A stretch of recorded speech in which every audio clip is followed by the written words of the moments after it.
Welcome back, students. Today we gonna start our formal class, and the first chapter is sets. Now, directly go to the chapter. So, if you guys have books, अगर आपके पास open schooling का book है तो कुछ ऐसा है आपका chapter, first page और सेकंड पेज. तो सबसे पहले हम देखते हैं what is set and what are sets. Sets अगर मैं सिंपल इसको एक तरह से डेफिनेशन दूं या इसका मीनिंग बताऊं तो it is a collection. Collection of what? एक collection is a kind of a group, समूह बोल सकते हैं हिंदी में. कलेक्शन किस चीज़ का है ये? तो कलेक्शन कुछ मेंबर्स का होगा. कुछ मेंबर्स का होगा.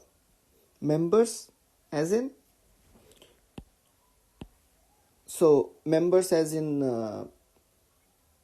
members कुछ भी हो सकते हैं. Suppose set of books in your room, तो जितने सारे बुक्स हैं आपके रूम में वो एक ग्रुप है, एक तरह का कलेक्शन है, राइट? तो और सेट ऑफ इंग्लिश अल्फ़ाबेट, तो ए से लेकर के जेड तक ये आपका कलेक्शन ऑफ इंग्लिश अल्फ़ाबेट है. तो अगर प्रॉपर डेफिनेशन देखें हम सेट का, तो कहा जाता है कि set is a collection of well defined elements और मेंबर्स. एलिमेंट्स कह लो या मेंबर्स कह लो, एक ही बात है. बट यहाँ पे इंपॉर्टेंट क्या है? Well defined. इसका मीनिंग हम समझेंगे because it is important. A brief historical note ये है कि सेट थ्योरी जो है वो लगभग अर्ली 19th सेंचुरी के लगभग में आया था, और ये दिया गया था जर्मन मैथमेटिशियन जॉर्ज कैंटोर के द्वारा. अब देखो, ये जो पूरा का पूरा कैलकुलस है और जितने सारे ये एडवांस मैथमेटिक्स हैं, ये सेट के थ्रू उसको समझना बहुत आसान है. And that's why set is very important. But ये डेवलपमेंट काफ़ी लेट हुआ. और कैलकुलस, अगर हम कैलकुलस की बात करें तो कैलकुलस न्यूटन ने कैलकुलस के बारे में बताया था, और एक मैथमेटिशियन थे उनके साथ जिन्होंने बताया था. आई थिंक लेबनीज नाम था उनका. तो इन लोगों ने कैलकुलस के बारे में बताया इस टाइम से लगभग 300 साल पहले. बट एक बार जब सेट के बारे में हमने जाना ये अर्ली 19th सेंचुरी में, तो उसके बाद जो ये स्टडी है कैलकुलस का वो बहुत आसान हो गया, और बहुत सारे मैथमेटिकल ब्रांचेज जो हैं उसको समझना बहुत आसान हो गया. Okay, now what is well defined? Well defined is something जो एक तरह से सबके लिए बराबर है. आई मीन टू से, अगर मैं बोलूँ कि set of vowels in English alphabet, तो वो है AEIOU. जितने सारे 5 वावल्स हैं, तो चाहे मैं बोलूँ इसके बारे में, ये ग्रुप मेरे लिए सेम है, आपके लिए सेम है, कोई और बंदा कोई भी बोलेगा तो सबके लिए ये ग्रुप, इसके मेंबर्स जो हैं वो यही AEIOU होंगे. तो इसको बोलते हैं वेल डिफाइंड है ये. इसकी परिभाषा जो है वो बिल्कुल सटीक है. लेकिन ठीक उसी जगह पे अगर मैं ये बोलूं कि इंडिया के बेस्ट एक्टर्स का समूह और set of best actors of India, तो बेस्ट एक्टर मेरे लिए हो सकता है कोई और हो. अमिताभ, आमिर खान, शाहरुख खान, मैंने 3 बोला. हो सकता है किसी के लिए और कोई एक्टर्स जो हैं वो बेस्ट एक्टर हैं उनके लिए. आई मीन सबका पसंद जो है वो वैरी करेगा. कुछ लोग रणवीर कपूर और रणवीर सिंह, इनको वो बेटर एक्टर मानते हैं. तो मेरे लिए ये कलेक्शन अलग हो जाएगा और आपके लिए ये कलेक्शन अलग हो जाएगा. तो ये जो वर्ड है बेस्ट, वर्स्ट, स्ट्रॉन्गेस्ट, इस तरह का वर्ड जो है अगर इससे हम सेट बनाना शुरू करें तो वो सेट नहीं कहलाएगा, क्योंकि वो वेल डिफाइंड नहीं होगा। इसके एग्जाम्पल आप यहाँ पे देख सकते हो। Collection of all toll students in your class. ये टॉल स्टूडेंट्स, टॉल के लिए हमें इसका कोई आधार, इसका कोई बेसिस नहीं दिया गया है। मेरे लिए कोई बच्चा टॉल होगा अगर मेरी हाइट कम है तो, लेकिन अगर मेरी हाइट बहुत ज़्यादा है तो मुझे एक अच्छे खासे हाइट का बंदा भी मुझे टॉल नहीं दिखेगा। तो ये वेल डिफाइंड नहीं है। But collection of those students of your school whose height is more than 180 centimetre, ऐसे बच्चों का समूह जिसका हाइट 180 सेंटीमीटर से ज़्यादा है, तो बिल्कुल ये वेल डिफाइंड है कि भाई इस नंबर से ज़्यादा किसी का भी हाइट है तो वो उस समूह का हिस्सा है, या वो उस ग्रुप का पार्ट है और कलेक्शन का पार्ट है। तो दैट इज़ अ सेट। तो इससे, इस एग्जाम्पल से, इन सारे एग्जाम्पल से आप समझ सकते हैं कि सेट क्या है। सो collection of interesting books in your school library. अब स्कूल लाइब्रेरी में बहुत सारे बुक्स हैं, और इंटरेस्टिंग बुक मेरे लिए कुछ अलग इंटरेस्टिंग होगा। मुझे क्या पसंद है वो मेरी पसंद है। मुझे हो सकता है कि क्लासिक्स बहुत अच्छे लगते हों, जो पुराना लिखा हुआ किताब है वो बहुत पसंद है, लेकिन हो सकता है उसी जगह पे किसी और के लिए वो इंटरेस्टिंग ना हो। तो ये वेल डिफाइंड नहीं है। मेरे लिए जो इंटरेस्टिंग है वो दूसरे के लिए नहीं हो सकता। But collection of mathematics book in your school library is well defined. Mathematics का जो भी बुक है उसका एक कलेक्शन हम बना सकते हैं। ये सबके लिए बराबर होगा। मैथ्स का बुक सबके लिए मैथ्स का ही बुक होगा, वो इंग्लिश का बुक नहीं हो सकता। या वो interesting book, non interesting book के बारे में उसमें बात नहीं कर रहे हैं हम। तो दैट्स वाई वेल डिफाइंड का मीनिंग ये होता है। Now very important section is, ये सारे जो सेट्स हैं, ये नंबर सिस्टम का सेट है, ये सारा बहुत इम्पॉर्टेंट है मैथमेटिक्स को ढंग से समझने के लिए। और ये जो है एक तरह से कन्वेंशनल नोटेशंस हैं, स्टैंडर्ड नोटेशंस हैं। ये नेचुरल नंबर के सेट के लिए हम n का प्रयोग करते हैं। अब नेचुरल नंबर का सेट क्या होता है, हालांकि ये सब आपको पहले से आना चाहिए अगर आप क्लास 12th की पढ़ाई कर रहे हैं तो, बट फिर भी मैं थोड़ा सा आपको बता दूं। नेचुरल नंबर का सेट क्या होगा, 1 2 3 4 और वो इन्फिनिटी तक जाएगा। मतलब काउंटिंग नंबर्स जितने हैं, काउंटिंग नंबर्स कहाँ से शुरू होता है, 1 से, तो ऐसे नंबर्स को हम नेचुरल नंबर्स बोलते हैं। इसका सेट क्या होगा, इसमें सारे नंबर्स आ जाएंगे, और ये सेट जो है इसका कोई अंत नहीं है। लास्ट नंबर हमें पता नहीं है, हम इन्फिनिटी मानते हैं, अनंत तक, क्योंकि वट एवर लास्ट नंबर आप फाइंड आउट करोगे उसमें मैं 1 ऐड कर दूंगा तो वो नेक्स्ट नंबर आ जाएगा, फिर उसमें 1 ऐड होगा तो वो नेक्स्ट नंबर आ जाएगा। इसका कोई अंत नहीं है। तो नेचुरल नंबर सेट जो है उसमें काउंटिंग नंबर्स आएंगे। ओके, इसके बाद आता है whole number, set of whole numbers. Whole number के सेट में बहुत आसान है।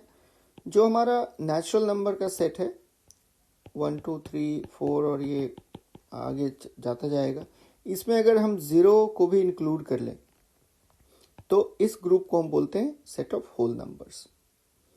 अच्छा, ये जो सिंबल है इस तरह का, इसको पैरेंथेसिस बोलते हैं। तो सेट को रिप्रेजेंट करने के लिए हम ये यूज करते हैं। सेट, अगर हम बोले set A, set B, set C, तो हम यूजुअली कैपिटल लेटर से डिनोट करते हैं, सेट को लिखते हैं। इसीलिए आप देखोगे कि यहाँ पे कैपिटल एन, कैपिटल डब्ल्यू और सारे कुछ कैपिटल में लिखे हुए हैं। और सेट को अगर हम पिक्चर बना के दिखाना चाहें, एज इन मतलब उसके मेंबर्स को उसमें लिखना चाहें, तो हम पैरेंथेसिस का यूज़ करते हैं।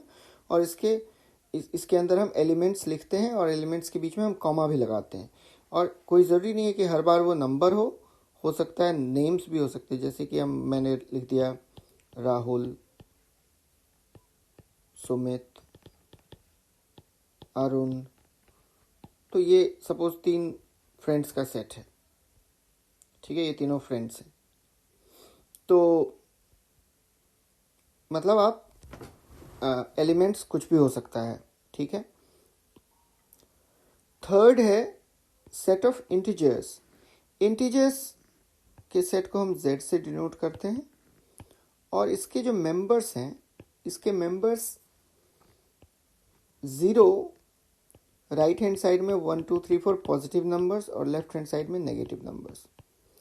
तो ऐसा समूह, ऐसा ग्रुप जिसमें पॉजिटिव और नेगेटिव नंबर्स दोनों ही हों, और ये प्लस इन्फिनिटी तक जाएगा और लेफ्ट हैंड साइड में माइनस इन्फिनिटी तक जाएगा, और साथ में 0 भी रहता है, तो इस ऐसे नंबर्स के ग्रुप को हम बोलते हैं इंटीजर्स, सेट ऑफ इंटीजर्स। अब आप देखो, अभी तक जो हमने पढ़ा, इसमें इन तीनों सेट में सबसे बड़ा सेट यही है ना। तो अगर हम इसको लिखें माइनस इन्फिनिटी, -3, -2, -1, फिर 0 1 2 3 और प्लस इन्फिनिटी तक, तो इसमें आप देखो ये सेट ऑफ इंटीजर्स है। इसमें क्या होता है कि अगर हम यहाँ से देखें तो ये सेट ऑफ नेचुरल नंबर्स है, अगर हम यहाँ से देखें तो ये सेट ऑफ होल नंबर्स हैं। तो मतलब integer is a bigger family. इस फैमिली के अंडर में ही फैमिली ऑफ होल नंबर्स आता है और फैमिली ऑफ नेचुरल नंबर्स आता है। ठीक है, तो जो बिगर फैमिली है और जो स्मॉलर फैमिली है, मैं एक सिंपल वे में आपको बताना चाहूँगा कि सपोज ये n है, natural numbers, set of natural numbers, और ये सेट ऑफ होल नंबर्स है, या यहाँ पे सेट ऑफ होल नंबर्स लिखा मैंने, फिर सेट ऑफ इंटीजर्स लिखा। तो मैंने क्या किया, जो बड़ा फैमिली है उसको राइट हैंड साइड में लिखा और जो छोटा फैमिली है उसको लेफ्ट हैंड साइड में लिखा। हालांकि ये जो मैं अभी बता रहा हूँ ये आप आगे पढ़ोगे, अभी इसकी ज़रूरत नहीं थी, बट यहाँ से आप समझना चाहोगे तो आसान हो जाएगा आपके लिए। अगर मैं इसमें एक इस तरह का सिंबल बना दूं, तो इसको बोलते हैं कि n जो है is a subset of w।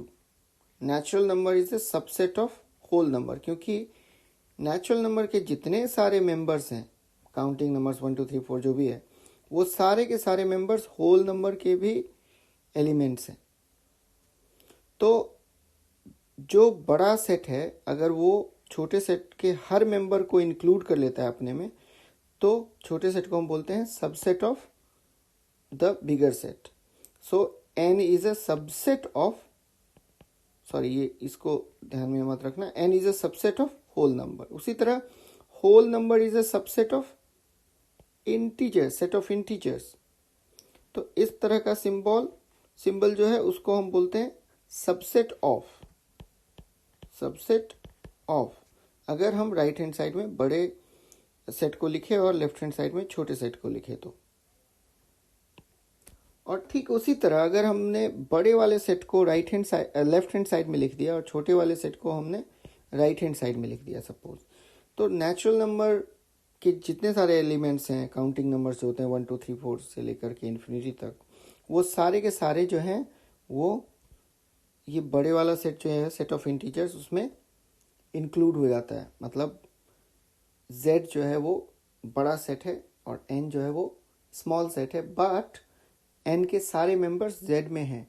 तो जिधर भी वो बड़ा सेट है, हम सिंबल का ओपन पार्ट, ये जो ओपन पार्ट है, सपोज ये जो u सपोज इस तरह का सिंबल इसका ओपन पार्ट है, तो हम ओपन पार्ट को एक तरफ रखते हैं बड़े वाले सेट की तरफ, और फिर हम इसको बोलते हैं जो z है ये है सुपर सेट। तो स्मॉलर सेट को हम सबसेट बोल सकते हैं और बड़े वाले सेट को सुपर सेट बोल सकते हैं।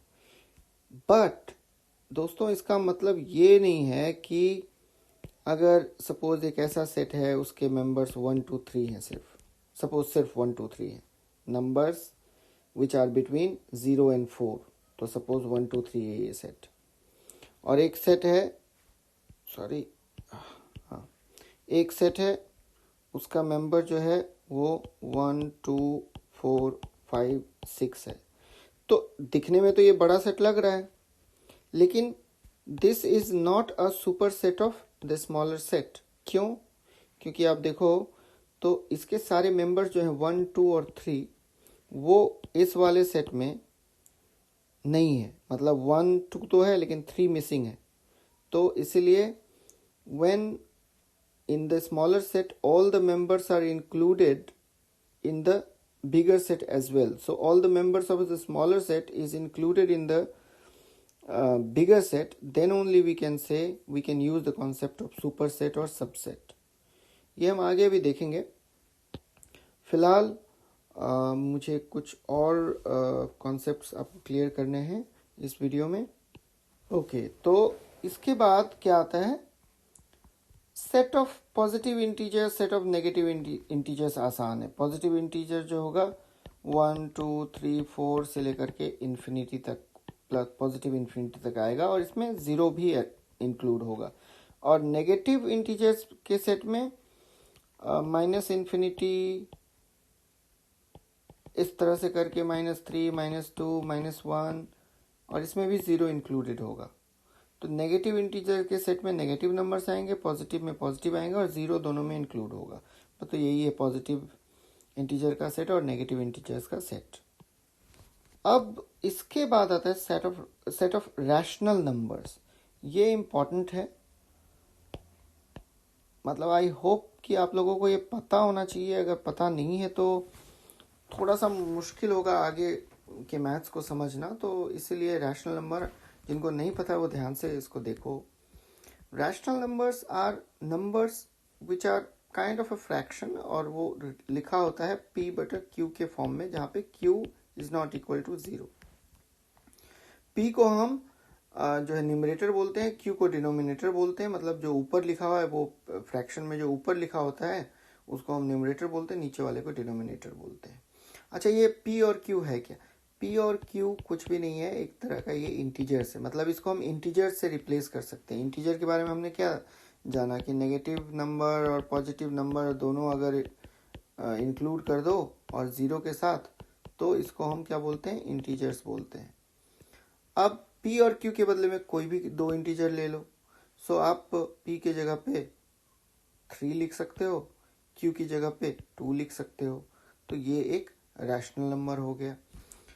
अगर हमने p की जगह पे -4 लिखा, ठीक है, क्योंकि we can pick any integer, और q की जगह पे हमने सिर्फ 1 लिखा, तो ये भी एक रैशनल नंबर है। हालांकि अगर डिनोमिनेटर में 1 है तो वो नंबर एज इट इज लिखा जा सकता है। सो एनी नंबर 6 19 -30 इस सब के नीचे 1 लगा दो, उससे कोई फर्क नहीं पड़ता। इस नंबर का नंबर एज इट इज रहता है। आप 6/1 लिखोगे तो इट मीन्स 6।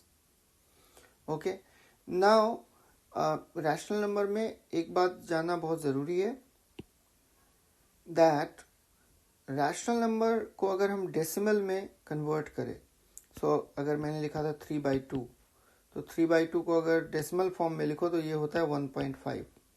अगर 3 रुपए को 2 भाग में बांटो तो 1.5 रुपए मतलब 1.50 रुपये 1.50 पैसे हुए। तो उस तरह से समझ लो। तो ये क्या होता है कि 1.5 आ गया।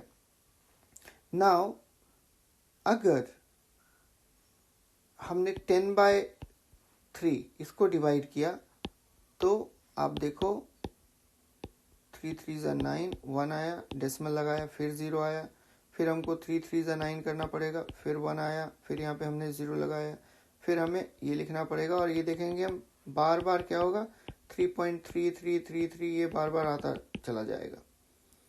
तो रैशनल नंबर को अगर हमने डेसिमल फॉर्म में लिखा तो ये दो तरह का ही डेसिमल फॉर्म हो सकता है इसका। आइदर ये टर्मिनेटिंग होगा, ठीक है, टर्मिनेटिंग का मतलब ये होता है कि 1.5 समाप्त हो गया, इसके बाद कुछ भी नहीं आ रहा। टर्मिनेट मतलब समाप्त करना होता है। टर्मिनेटर मूवी देखा होगा आपने, मतलब डिस्ट्रॉयर। तो एक तरह से यहाँ से समाप्त हो गया वो। और या नहीं तो वो अगर टर्मिनेटिंग नहीं है, अगर वो नॉन टर्मिनेटिंग है, ख़त्म नहीं हो रहा वो, उसका डेसिमल में जो भी नंबर्स आने वाले हैं, टर्मिनेटिंग, ओके, अगर नॉन टर्मिनेटिंग है देन वो रिपीटिंग होगा। अगर नॉन टर्मिनेटिंग है तो वो बार बार रिपीट होगा, जैसे कि 333 बार बार आ रहा है। ऐसा भी नंबर आ सकता है कि आपको लिखना पड़े 2.23 23 23, इस तरह से भी आपको लिखना पड़ सकता है। दो नंबर भी रिपीट हो सकते हैं। जो भी नंबर रिपीट होता है, हम मैथमेटिक्स जब करने लगते हैं नोटबुक पे, अगर हम क्वेश्चन सॉल्व करते हैं तो ऐसा नहीं है कि हम बार बार ये 2323 लिखते जाएंगे। हम क्या करते हैं कि 2.23 लिखकर उसके ऊपर एक छोटा सा बार का साइन देते हैं, इसको हम बार बोलते हैं। और ये साइन देने का मतलब है कि ये बार बार रिपीट हो रहा है। ओके, हिंदी का बार नहीं है, BAR है उसका मतलब। और अगर यहाँ पे देखो 10.3, अगर हम 10.3 की बात करें तो हम 3.3 लिखकर इसके ऊपर एक सिंगल डिजिट के ऊपर हम बार लगा देंगे। तो ये है रैशनल नंबर। अब रैशनल नंबर के बाद हमको पढ़ना है इरैशनल नंबर। और इरैशनल नंबर जो है, रैशनल नंबर, उसको हम बोल सकते हैं कि बिल्कुल ये रैशनल का ऑपोजिट है। और इसको समझने के लिए हम डेसिमल फॉर्म को ही समझते हैं। तो इरैशनल नंबर का डेसिमल फॉर्म जो होता है वो नॉन टर्मिनेटिंग होता है, वो भी समाप्त नहीं होता, ठीक है। बट इसके साथ में ये नॉन रिपीटिंग होता है, ये रिपीट भी नहीं करता। फॉर एग्जाम्पल √2, ये जो है √2 को अगर हम डेसिमल फॉर्म में लिखे तो 1.4372 और उसके बाद कुछ कुछ आता जाएगा, लेकिन कभी भी कोई भी डिजिट रिपीट नहीं होगा। मतलब ऐसा कभी नहीं होगा कि कोई हर बार कुछ नया आएगा, कुछ डिफरेंट आएगा। तो वो ना समाप्त होगा उसका डेसिमल फॉर्म और ना ही वो रिपीट होगा, कोई एक साइकिल होगा। जैसे 10/3 का 3.33 हो गया था और वो 3 बार बार आ रहा था, या 2.23 2.27 कुछ भी, 1.392 392 392, ये सब नंबर पॉसिबल्स हैं। लेकिन इरैशनल नंबर ऐसे होते हैं कि वो कभी ऐसा, मतलब कभी ऐसा आपको रिपीट नहीं होगा और वो समाप्त भी नहीं होगा। तो जितने सारे प्राइम नंबर्स हैं, प्राइम नंबर वो होते हैं जिसके दो ही फैक्टर्स होते हैं, वो खुद होता है फैक्टर और 1 होता है। जैसे कि 5 है, 5 का फैक्टर 1 और 5 है सिर्फ, मतलब वो या तो 1 के टेबल में आएगा या 5 के टेबल में आएगा। अगर मैं बात करूं 11 की, तो 11 या तो 1 के टेबल में आएगा या 11 के टेबल में आएगा। तो जितने सारे प्राइम नंबर्स है, अगर उसको हम अंडर रूट में लिख दिए, अंडर रूट 11 लिख दिया, या अंडर रूट 5 लिख दिया, अंडर रूट 19 लिख दिया, अंडर रूट 13 लिख दिया, ये सारे जो हैं ये क्या है, इरैशनल नंबर्स हैं। क्योंकि अगर इसको हम डेसिमल फॉर्म में लिखे तो ये ना समाप्त होगा और ना ही रिपीट होगा, ठीक है। और जब इन दोनों तरह के नंबर को हम एक साथ लिखते हैं तो हमको मिलता है सेट ऑफ रियल नंबर्स। तो रियल नंबर्स अभी तक में आपने जाना, रियल नंबर्स एक अभी तक में सबसे बड़ा फैमिली है। इससे भी बड़ा एक फैमिली है, वो उसको बोलते हैं सेट ऑफ कॉम्प्लेक्स नंबर्स। लेकिन उसको मैं कॉम्प्लेक्स नंबर हमें पढ़ना है आगे, तो मैं उस टाइम में उसको बताऊंगा। तो रियल नंबर्स में क्या होता है, रियल नंबर फैमिली में रैशनल नंबर भी इंक्लूड हो जाएगा और इरैशनल भी इंक्लूड हो जाएगा। तो सारे नंबर को हम इंक्लूड करके बोलेंगे, तो इसको हम बोलेंगे सेट ऑफ रियल नंबर्स हैं वो। ओके, आई हैव डिसाइडेड कि मैं इंग्लिश में क्लास लूँगा, लेकिन ऐसा हो नहीं पा रहा। एनीवेज, तो हम आगे बढ़ते हैं। फिर हमको ये तीनों सिंबल्स को जानना है। ये सिंबल जो है इसको एप्सिलॉन बोलते हैं। ये आई थिंक या तो ये ग्रीक लेटर है या लैटिन में, मतलब आई थिंक ग्रीक लेटर्स हैं। तो इस तरह के सिंबल को हम एप्सिलॉन बोलते हैं। इसका मीनिंग होता है बिलोंग्स टू, और ये यूज होता है सेट के लिए। तो सपोज सेट ए जो है, अगर ये सेट ए जो है ये वॉवल्स का सेट है, set of vowels in English alphabet, तो ए क्या एलिमेंट है ए का, तो हम बोलेंगे हाँ A is an element of capital A. So A is an element of set A या small A is an element of set A. कुछ और भी नाम दे सकते हैं. सेट ऑफ अगर हम वॉवल्स की बात करें तो इसको हम वी भी लिख सकते हैं. Set of vowels V is equal to A E I O U. ठीक है, तो A is an element of V. क्या बी एलिमेंट है वी का? क्या वॉवल्स में बी आता है? नहीं आता. तो हम क्या इसको कट कर देते हैं, हम बोलते हैं B is not an element of set of vowels या वी. और हम उसको शॉर्ट फॉर्म में बोल सकते हैं बिलोंग्स टू और does not belong to. So A belongs to V and B does not belong to V. This is how we use the term. इस तरह से हम मैथमेटिक्स में बोलते हैं, सेट थ्योरी में इस तरह से हम बात करते हैं. आई होप ये आप लोगों को अभी तक समझ आया होगा. और अब हम नेक्स्ट क्लास में हम पढ़ेंगे representation of set. I think video इतना ही लंबा चलता रहेगा क्योंकि मुझे आपको अच्छे से समझाना है ये सारा टॉपिक. और पेन और पेपर लेकर बैठो शांत जगह पे, जितनी देर भी आप बैठते हो, जितनी देर भी आप पढ़ते हो. And be very serious when you are doing the class and hope for the best. Thank you.